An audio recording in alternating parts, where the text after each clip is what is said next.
പാരീസിൽ അംഗം തുടങ്ങാൻ പോവുകയാണ്. സെയിൻ നദിയിൽ ഇന്ന് വലിയ ആവേശോജ്വലമായ ഉദ്ഘാടന ചടങ്ങ് നടക്കും. ഇപ്പോൾ നമ്മൾ പാരീസിലേക്ക് പോവുകയാണ്. പാരീസിൽ നിന്ന് ജിത്തു ജനാർദ്ദനൻ തത്സമയം നമുക്കൊപ്പം ചേരുന്നുണ്ട്.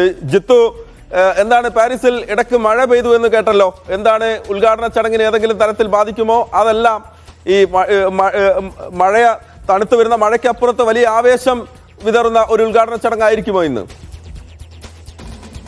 നമസ്കാരം. പാരീസിൽ ഇന്ന് ഒരു ക്ലൗഡി ക്ലൈമറ്റ് ആണ്. ഇന്ന് 70% മഴയാണ് ഇന്നത്തെ പ്രഡിക്ഷൻ. അപ്പോൾ ഉദ്ഘാടന ചടങ്ങുകൾ മഴ കൊണ്ടുപോകുമോ എന്നുള്ള ആശങ്ക സംഘാടകർക്കുണ്ട്. എന്നാലും വലിയ ആവേശമാണ് പാരീസ് ഒളിമ്പിക്സിനെ സംബന്ധിച്ചിടത്തോളം ഇന്ന് കാണാൻ കഴിയുന്നത്. ഓക്കെ ജിത്തു, ഒരു കാര്യം, അവിടെ ഇന്നലെ രാത്രി അവിടുത്തെ അതിവേഗ ട്രെയിനിന്റെ സംവിധാനത്തിൽ തകരാറുകൾ ഉണ്ടായി, പല പ്രശ്നങ്ങളും ഉണ്ടായി എന്ന് പറയുന്നല്ലോ. അതും ഏതെങ്കിലും തരത്തിൽ ഒളിമ്പിക്സ് ഉദ്ഘാടനത്തെ നേരിട്ട് ബാധിക്കുന്ന കാര്യമാണോ? തീർച്ചയായും. ഇന്നലെ വൈകുന്നേരമാണ് അതിവേഗ റെയിൽ ശൃംഖലയിൽ ഒരു അറ്റാക്ക് നടന്നിരിക്കുന്നത്.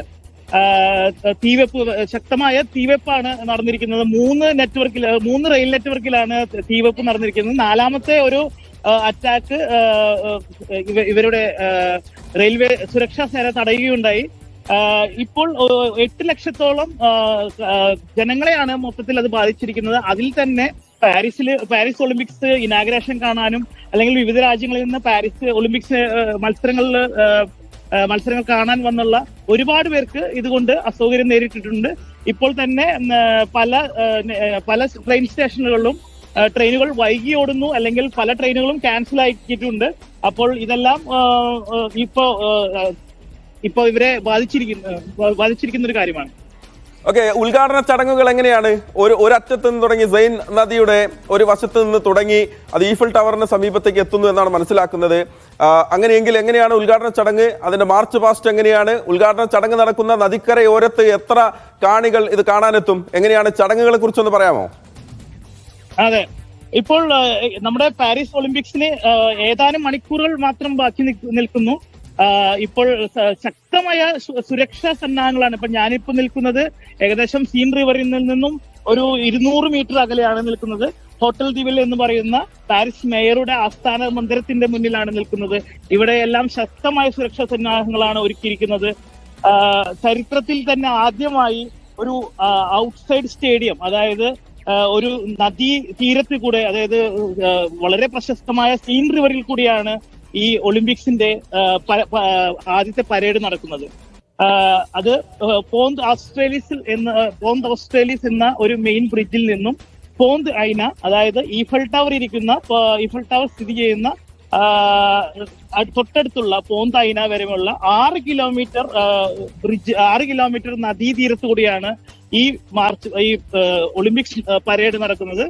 92 ബോട്ടുകളിലായി 10,000-ഓളം അത്ലറ്റ്സുകളാണ് ഈ പരേഡിൽ പങ്കെടുക്കുന്നത്.